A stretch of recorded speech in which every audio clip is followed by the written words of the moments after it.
नमस्कार, कैसे हैं? नमस्कार, मैं हूँ राकेश, आप लोगों के सामने स्वागत करता हूँ। नेक्स्ट टीचर पे आप लोग का स्वागत है। उम्मीद करता हूँ आप सभी लोग बहुत अच्छे होंगे। इंपॉर्टेंट लेक्चर आप लोगों के लिए है ये। पीजीटी एसएसटी का बहुत इंपॉर्टेंट विषय है। इसको यूज कर सकते हैं आप पीजीटी हिस्ट्री के लिए भी, है ना? ये क्वेश्चंस आएंगे। विश्व इतिहास, विश्व इतिहास का बेसिकली हमारे यहाँ पहला ये लेक्चर है। हम लोग मुख्य रूप से इसमें एमसीक्यूज देखने जा रहे हैं जो कि जुड़े हुए हैं। बहुत ईजी चीज़ों से शुरुआत करते हैं। विश्व युद्ध से शुरुआत किया। अब देखिए, कोई अगर वर्ल्ड हिस्ट्री पढ़ता है तो थोड़ा बहुत जो वर्ल्ड वॉर्स हैं वो वैसे ही इंटरेस्टिंग लगते हैं, तो वो आप लोगों ने पढ़ा होगा। तो अच्छे अच्छे आसान आसान चीज़ों से शुरुआत करते हैं। पहले विश्व युद्ध, द्वितीय विश्व युद्ध के कुछ क्वेश्चन ऐसे हैं जो आपकी परीक्षा में पूछे गए हैं। उन क्वेश्चन को संकलित करके मैंने आप लोगों की एक प्रकार से टेस्ट ले रहा हूँ कि कितने क्वेश्चन आपके सही हो रहे हैं। लगभग 20 क्वेश्चन के आसपास मैं देखूंगा। और ये पीडीएफ चली जाएगी टेलीग्राम ग्रुप में। टेलीग्राम ग्रुप ज्वाइन किया तो सर्च करो, मिल जाएगा। एम विद राकेश सर्च करो, मिल जाएगा। ठीक है। दूसरी चीज़, वीडियो को लास्ट तक देखना, तभी इवेल्युएट हो पाएगा। इसमें हम लोग डिस्कस करेंगे क्वेश्चंस को भी, और आंसर जो आते होंगे वो ठीक है, जो नहीं आते हैं उसको नोट डाउन करना कि ये क्यों नहीं आया आपको। ये ऐसे ही नोट्स तैयार होते हैं। चलिए, पहला क्वेश्चन क्या बोल रहा है। समय को बिल्कुल व्यर्थ नहीं करेंगे और पहला क्वेश्चन देखते हैं क्या बोल रहा है। पहला क्वेश्चन बोल रहा है कि प्रथम विश्व युद्ध के दौरान किस देश ने जर्मनी के साथ शांति संधि कर ली थी। अब देखो, इससे कितने क्वेश्चन बन जाएंगे। पीस ट्रीटी हो गई थी पहले वर्ल्ड वॉर के दौरान, है ना? पहला विश्व युद्ध शुरू हुआ था 1914 से 1918 तक। 14 से शुरू होकर 18 में खत्म हुआ। 1917 में ऐसा क्या हो गया कि जर्मनी के साथ किसी को ट्रीटी करनी पड़ गई। वो देश था रशिया। कौन था? रूस। बता दें कि जर्मनी एक साइड था, ऑस्ट्रिया हंगरी प्लस ऑटोमन साम्राज्य के देश, है ना, ये एक तरफ थे। उसके बाद रशिया, है ना, जो सर्बिया की तरफ से था। रशिया, ब्रिटेन, जापान, ये सब एक तरफ थे। प्रथम विश्व युद्ध की सिचुएशन बता रहा हूँ। उसमें 1917 में ना रशिया में ही तख्ता पलट हो गया। जार के अगेंस्ट क्रांति होगी ना, खूनी रविवार, फरवरी की क्रांति, अक्टूबर की क्रांति, सारी चीजें होने लगी। तो रशिया ने समझ गया कि भाई हम तो अपने इंटरनल फ्रंट पे परेशान हो गए, तो उन्होंने विश्व युद्ध को छोड़ने का फैसला किया। तो इसीलिए ये जर्मनी और रूस के दौरान उस समय एक शांति समझौता हुआ था, जिसपे क्वेश्चन आ गया है। अब क्वेश्चन ये भी आ जाएगा कि शांति समझौता कब हुआ। प्रथम विश्व युद्ध के दौरान ये आ जाएगा। रशिया ने किसके साथ किया, घूम के क्वेश्चन आ जाएंगे। ठीक है, चलिए, पहला क्वेश्चन हो गया। नेक्स्ट क्वेश्चन की ओर चलते हैं। यूनाइटेड किंगडम की बात हो रही है। यूनाइटेड किंगडम, जिसको आप ब्रिटेन के नाम से भी जानते हैं, अब उसने क्या करामात की है जर्मनी से। यूनाइटेड किंगडम ने जर्मनी पर युद्ध की घोषणा कब की, है ना? द्वितीय विश्व युद्ध में। अच्छा, सेकेंड वर्ल्ड वॉर का टाइम बचे कौन सा है? 1939 से 1945 तक। अगर आप लोग कहो तो मैं इसको लाइव में ले लूँ, लाइव में और बहुत मजा आएगा। लेकिन लाइव में हमें सिग्निफिकेंट स्ट्रेंथ जब देखने को मिलेगी तब मजा ज्यादा आएगा। ठीक, तो आप लोगों ने फीडबैक जरूर दीजिएगा, कमेंट जरूर जरूर जरूर करिए, है ना, जैसी चीजें चाहिए आपको, सो दैट कि हमारा इंटरेक्शन इंप्रूव हो। ठीक, सेकेंड वर्ल्ड वॉर में यूनाइटेड किंगडम ने जर्मनी पर युद्ध की घोषणा कब की? देखिए, सेकेंड वर्ल्ड वॉर की सिचुएशन आपको पता है कि मोर ओवर जो जर्मनी फर्स्ट वर्ल्ड वॉर में जो उसके साथ जो उसका हश्र हुआ था, जो हार की उस पर जिम्मेदारियां डाली गई थी, जो वर्साई की संधि एक बहुत बड़ा कारण थी, उसने जर्मनी को बहुत प्रोपेल कर रखा था। और फिर नाजिज्म डेवलप हो गया मिड 30s में, और वहाँ से हिटलर का एक बहुत क्रूर शासन डेवलप हुआ, और अल्टीमेटली जो कि विश्व युद्ध का कारण बना। तो सब एकदम से नहीं कूद गए थे, है ना। ब्रिटेन ने कब घोषणा की थी ये बताना होगा। 1939 का वो समय था, बिकॉज उस समय ब्रिटेन ही फोर फ्रंट पे था। तो 3 सितंबर 1939, यहाँ 1939 लिखना है। 3 सितंबर 1939 के ब्रिटेन के प्रधानमंत्री के द्वारा युद्ध की घोषणा की गई थी कि भाई जर्मनी के साथ हम वॉर पे हैं। अब रीजन क्या था? रीजन था पोलैंड। पोलैंड के को अगर आप देखोगे ना तो ब्रिटेन के पास में लगता हुआ एक जगह है, मतलब ब्रिटेन के लिए सिग्निफिकेंट था वो उस समय। तो अभी तो वर्तमान में देखिए पोलैंड अभी भी क्राइसिस में था, जब रशिया का और यूक्रेन का वॉर हो रहा था ना, तो वहाँ भी पोलैंड को लेकर इशू है, बिकॉज पोलैंड अभी नेटो का है। तो पोलैंड के ऊपर जर्मनी ने चढ़ाई कर दी थी, उसको लेके ही विवाद हुआ था। जर्मनी ने इस पे अपने रुख में नरमी लाने से मना कर दिया, और ये अल्टीमेटली वॉर में चले गए सभी लोग, और फिर अल्टीमेटली वर्ल्ड वॉर जो है वर्ल्ड वाइड होने की ओर जाने लगा। ठीक है, 3 सितंबर 1939 रीजन था पोलैंड पे जर्मनी का अटैक।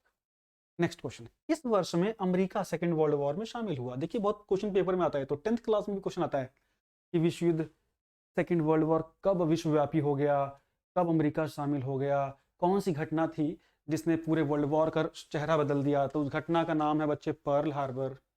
पर्ल हार्बर क्या था? पर्ल हार्बर एक जहाज का नाम था, समुद्री जहाज का नाम, जो कि अमेरिका का एक बेड़ा था, है ना, युद्धपोत कह लीजिए। उसको बॉम्ब कर दिया था जापान ने। फर्स्ट वर्ल्ड वॉर में तो जापान था मित्र शक्तियों की तरफ, है ना, ब्रिटेन फ्रांस की तरफ, लेकिन इस बार में हो गया जर्मनी की तरफ, धुरी शक्तियों की तरफ हो गया था, वो सेंट्रल फोर्सेस की तरफ हो गया था। तो जब पर्ल हार्बर पे यूएस का शिप था, यूएस तो सिर्फ हथियार बेच के मजे ले रहा था, है ना, लेकिन जब यहाँ इस पे अटैक हुआ तो इसने युद्ध में जाने का फैसला किया, और इसी के साथ ये वर्ल्ड वॉर सेकेंड था वो वर्ल्ड वाइड हो गया। तो कब ये घोषणा हुई थी? हुई थी 1941, 1900, ठीक है, ध्यान दीजिएगा। अगर आप डेट मुझे बता सके तो और भी आनंद आ जाएगा, आप कमेंट में पिंक करिएगा। Next question, first world war छेड़ने का तात्कालिक कारण क्या था? आप अगर 9th क्लास 10th क्लास में भी आपने अगर थोड़ा सा वर्ल्ड हिस्ट्री पढ़ा है बच्चे, तो ये क्वेश्चन आपको आने चाहिए। अभी तक आपको ऐसा कोई क्वेश्चन नहीं मैं दे रहा हूँ जो आपको लगे कि सुना हुआ नहीं है। फर्स्ट वर्ल्ड वॉर छेड़ने का तात्कालिक मतलब तुरंत वाला रीजन, रीजन तो बहुत सारे होते हैं, लेकिन तुरंत वाला रीजन क्या था पता है आप लोगों को? ऑस्ट्रिया हंगरी के राजकुमार थे ना, आर्कड्यूक फर्डिनेंड, है ना, आर्कड्यूक फ्रांसिस फर्डिनेंड, ये और इनकी पत्नी, इनकी हत्या कर दी गई भाई सराजाओ में, है ना, सराजो, बोस्निया की राजधानी। अब इस घटना का जो जिम्मेदार था वो रूस के समर्थित देश को समझा गया, सर्बिया को समझा गया, और उससे इन दोनों ने आपस में युद्ध की परिस्थितियां तैयार कर ली, और जर्मनी इनके समर्थन में आके खड़ा हो गया, दूसरी तरफ रशिया समर्थन में आके खड़ा हो गया, और धीरे धीरे युद्ध था वो बड़ा पूरा यूरोप का हिस्सा होने लगा। बाद में फिर रशिया के अमेरिका के इन्वॉल्वमेंट के बाद ये पूरी तरह से विश्व युद्ध के रूप में कन्वर्ट हो गया था। तो पहला इसका कोर रीजन क्या था? सीधे सीधे आर्कड्यूक फर्डिनेंड की हत्या, उनकी पत्नी की हत्या, ठीक है। Next question, second world war में धुरी राष्ट्र कौन थे? धुरी राष्ट्र, देखिए जो विश्व था ना, विश्व युद्ध था सेकंड में, उसमें दो हिस्से थे, एक था मित्र राष्ट्र, कौन थे? मित्र राष्ट्र, और दूसरे लोग कौन थे? धुरी शक्तियां, जिनको सेंट्रल फोर्सेस भी या केंद्रीय शक्तियां भी बोलते हैं, है ना। तो मित्र में तो यही अपना main gang, Britain France USA, इधर अपने जर्मनी जापान, ये सब लोग, ठीक है। अभी इसमें इटली भी था, इसमें कौन सा ऑप्शन है जो ध्रुवी राष्ट्र में आएगा? Poland Japan Germany, Italy Japan Britain, ये आ गया आंसर, खत्म करते हैं फटाफट। Germany Italy Japan, Germany Italy Japan. देखो कितनी विडंबना है, जन्म भर लड़े हैं फ्रांस और इंग्लैंड, लेकिन वर्ल्ड वॉर में ऐसे यार हो गए लोग कि पूछो मत, है ना। वहां से ही पूरी जियोपॉलिटिक्स चेंज हुई। तो पहले तो सैकड़ों सैकड़ों साल से लड़ रहे थे ये लोग, बिकॉज यही दो सबसे बड़े उपनिवेश थे, है ना। तो ये आंसर इसमें डी आ गया बच्चे, है ना, क्लियर है।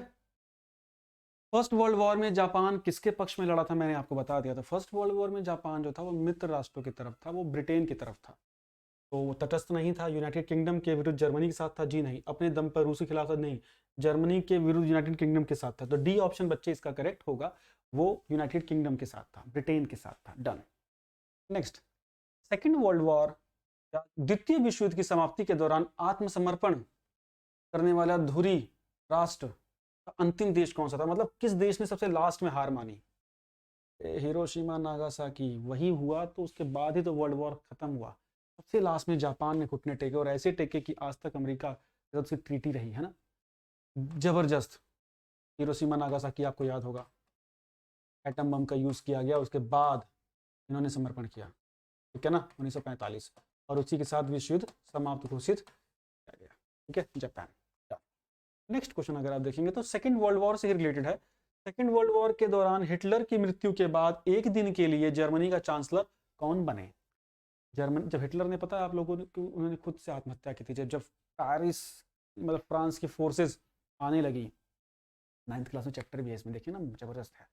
तो उसके बाद उन्होंने आत्महत्या कर ली। उसके बाद एक दिन के लिए उन्हीं की पार्टी, 1945 की बात है, उन्हीं की नाजी पार्टी के बड़े प्रोपेगेंडिस्ट थे, वो बने। कौन? Hermann Goering, Heinrich Himmler, Rudolf Hess या जोसेफ गोइबल्स? तो आंसर है जोसेफ गोइबल्स, है ना, उन्हीं की पार्टी के थे, एक दिन के लिए बने थे। नेक्स्ट, सेकेंड वर्ल्ड वॉर के युद्ध के अपराधियों पर मुकदमा कब चलाया गया? बड़ा इंपॉर्टेंट है। सेकेंड वर्ल्ड वॉर हुआ तो वॉर क्राइम के केस चले भाई, जितने लोग पकड़े गए थे, कुछ करीब करीब 199 लोग पकड़े गए थे, इनके ऊपर केस चले, जिसमें से 37 लोगों को मौत की सजा दी गई बच्चे। करीब करीब 167 के आसपास, नहीं 161 के आसपास, हाँ 161 के आसपास लोगों को कन्विक्ट किया गया। और ये था जर्मनी में एक जगह थी नूनबर्ग, यहाँ युद्ध भी हुए थे, नूनबर्ग में यहाँ एक डिटेंशन सेंटर था, वहां पे ये मुकदमा चलाया गया। ठीक है, ये ऑप्शन। फर्स्ट वर्ल्ड वॉर के बाद जर्मनी में गणतंत्र की स्थापना कहाँ हुई? वाइमर गणराज्य, वाइमर गणराज्य, वाइमर गणराज्य, बहुत बढ़िया, डन। T option. प्रथम विश्व युद्ध के दौरान ब्रिटेन का राजा कौन था? ब्रिटेन के राजा ना आप थे ना मैं थे, हम थे जॉर्ज पंचम जी। ठीक, सी ऑप्शन, जॉर्ज पंचम, जॉर्ज वी लिख दिया गया, एक्चुअली वो पंचम है, जॉर्ज फिफ्थ बोला जाएगा उनको। ठीक है, डन। सेकेंड वर्ल्ड वॉर के दौरान अमेरिका के राष्ट्रपति कौन थे? बहुत इजी सा क्वेश्चन है, देखिए क्वेश्चन इसमें घूम के आ सकता है। जब वर्ल्ड वॉर हो रहा था तो उस समय राजा थे, सॉरी ब्रिटेन के, सॉरी अमेरिका के राष्ट्रपति थे थियोडोर रूजवेल्ट, लेकिन अप्रैल 1945 में उनकी मृत्यु हो गई थी। ठीक है, उसके बाद कौन बने? Harry S Trueman. तो उस समय क्वेश्चन क्लियर नहीं है, युद्ध के दौरान, तो युद्ध के दौरान तो फ्रैंकलिन रूजवेल्ट ही थे। ठीक है साहब, 1945 में इनकी मृत्यु हुई, तब तक थे वो। उसके बाद बने थे हैरी एस ट्रूमैन, उसी 45 में ही। ठीक, ध्यान। चलिए, चैनल पे पहली बार है तो सब्सक्राइब करके अपने दोस्तों तक भेजिए, जो भी टीचिंग का एग्जाम दे रहे हैं उनके लिए परम उपयोगी है ये। ठीक है, टेलीग्राम ग्रुप को ज्वाइन कर लीजिए और इसको सब्सक्राइब कर दीजिए। आपका ये सब्सक्राइब मेरे को मजबूती देगा थोड़ा। हाँ, हम चीज़ें बेहतर डायरेक्शन में कर रहे हैं, और जो भी फीडबैक लगे वो कमेंट बॉक्स में पिन जरूर करिए। ठीक, किसी प्रकार की समस्या हो तो 7678668827 व्हाट्सएप को जरूर सेव कर लीजिए, और इस पर हमारी बात हो सकती है मैसेज के द्वारा। नेक्स्ट क्वेश्चन, 13वां क्वेश्चन क्या बोल रहा है कि निम्नलिखित संधियों में से एक में अपमानजनक संधि प्रावधान द्वितीय विश्व युद्ध का कारण बना? बिल्कुल भाई, पहले विश्व युद्ध का ही अपमान सेकेंड वर्ल्ड वॉर का कारण था। फर्स्ट वर्ल्ड वॉर जब जर्मनी हारा तो पूरे विश्व युद्ध का दोषी ही जर्मनी को ठहराया गया, और उसके ऊपर वर्षा एक जगह है फ्रांस में, वहां पे संधि की गई, बहुत बड़ी ट्रीटी की गई, जिसमें जर्मनी को दोषी ठहराया गया, उसकी सेना को रिड्यूस किया गया, उसके एरियाज को रिस्ट्रक्चर्ड किया गया, उसके ऊपर फाइनेंशियल बहुत बड़ी पेनल्टी लगाई गई। तो इसको अब जर्मनी ने अपना अपमान माना, और उसी अपमान का कारण था कि फिर से वर्ल्ड वॉर हुआ। तो पेरिस लिखा हुआ गलत लिखा हुआ, यहाँ वर्साई की संधि होगा बेसिकली पेरिस के पास। ठीक है, सॉरी, अच्छा हाँ लिखा तो है बी ऑप्शन, वर्साई की संधि, बी, डन। इसी वर्ष द्वितीय विश्व युद्ध प्रारंभ हुआ। इससे इजी क्वेश्चन मेरे ख्याल से इस पीडीएफ का नहीं होगा, 1939, 1939 से 1945। Next question, 100 year war. जब भी ये लंबी लंबे वॉर आए तो ब्रिटेन और फ्रांस को बता देना कि भैया यही लोग लड़े हैं। इंडिया में सप्तवर्षीय वॉर का प्रभाव पड़ा था, 7 वर्ष तक लड़ते रहे ये लोग, 1757 से लेकर 1764 तक। तो यहाँ पे 100 ईयर वॉर भी लड़ते, 1337 से लेकर 1453 तक, इंग्लैंड और फ्रांस, डन। युद्ध में हार के बाद नेपोलियन को सेंट हेलेना में निर्वासित कर दिया गया था। कौन से युद्ध के बाद? यहाँ आएगा कौन से युद्ध में हार के बाद इसको निर्वासित किया गया नेपोलियन को? नेपोलियन बोनापार्ट, वाटरलू का युद्ध था। अच्छा क्वेश्चन है, बताइए कितने लोग को आ जाए। ये वर्ल्ड वॉर से थोड़ा अलग हो गया। तुतनखामेन, ये भी क्वेश्चन अलग है। तुतनखामेन के मकबरे की खोज, तुतनखामेन मिस्र के एक शासक थे ना, उनके मकबरे की खोज हार्वर्ड कार्टर ने किस साल में की थी? ऑप्शन है 1920, 1922, 1930, 1998। ऐसे क्वेश्चन डीएसएसबी में पूछ लेते हैं बड़े सीधे सीधे, है ना। बताना जरा इसका आंसर, आपके आंसर का वेट कर रहा हूँ। क्रीमिया वॉर कब शुरू हुआ था? क्रीमिया वॉर भाई शुरू हुआ था ऑटोमन साम्राज्य के कुछ संधि देशों के साथ, और रशिया उस समय जो था 1853 के आसपास की बात है। क्रीमिया आज जो यूक्रेन का हिस्सा था, खैर उसको रशिया ने छीन लिया। क्रीमिया शुरू से ही विवाद की जड़ बना हुआ है। ठीक है, यूक्रेन इसमें भी क्रीमिया का ही कलेश था। 1853 है इसका आंसर। ठीक, नेक्स्ट है युद्ध के पीड़ितों का उपचार और पहला जिनेवा कन्वेंशन कभी हुआ था?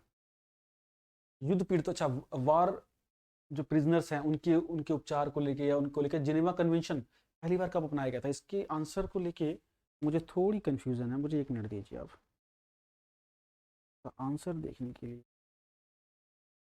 ठीक है, मुझे 1857 और 1864 में कंफ्यूजन हो रही थी, तो 1864 है इसका, 1864 सी ऑप्शन हमारा करेक्ट है। लास्ट ऑप्शन है, लास्ट क्वेश्चन हमारा है अफीम वॉर।